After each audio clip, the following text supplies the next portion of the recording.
My name's Tia Hollywood, and I am a co-author of Trauma, a PTSD blog on HealthyPlace.com. And this week I want to talk about how PTSD can impact sexual arousal. It's one of the conversations that is a little harder to have even with your therapist, but there are definitely things that are impacted by PTSD. And as I say in the blog, one of the things that can happen is that your level of desire can fluctuate even with a consistent partner, where it'll be what you might think of as a very typical, level of attraction and what most couples probably have. And then sometimes it can just go to, I don't want anything to do with this. Don't touch me, leave me alone, go away. And how that can happen is explained more in what I wrote. But basically, you can be triggered at any time from anything, and it doesn't have to make sense in the moment. But what does make sense is if you know that this is something that happens with you, even if it's kind of on occasion, and you find that in the moment when that happens, it's very difficult to say, oh, by the way, I've decided I'm just not into this now. I'm going to go get some popcorn. Not the best time to want to explain it. And sometimes you really don't want to explain it.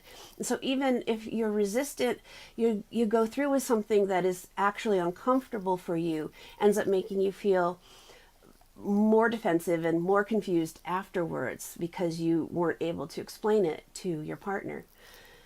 So basically, all I want to say is, if this is you and if this is something that happens with you, you have a partner who you are vested in and you want to make sure everything is going to go as wonderfully as it can, you need to have the conversation beforehand.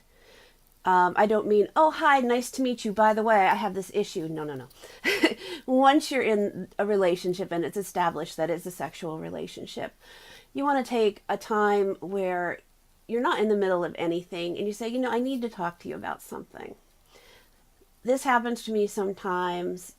I never know when it's going to happen. It's probably going to happen with us.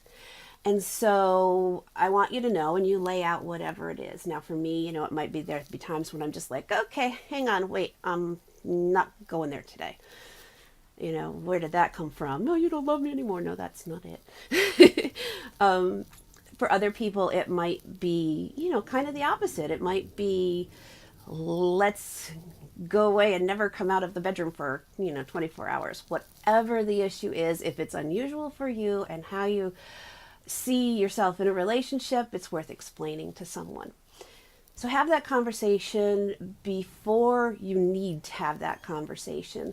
And that way, when it does come up, it'll be much easier to say, remember that conversation we had? That's how I'm feeling right now. And the other thing about that is, some people say, I couldn't do that. They'd be like, oh, come on, give me a break. And, it would hurt our relationship if I didn't just go through with things. You want to really think about where you're valuing yourself in that relationship and where you should be valuing yourself in that relationship, because nobody needs to be doing anything in a relationship if it's making them feel uncomfortable. So those are my thoughts on that, and thanks for listening.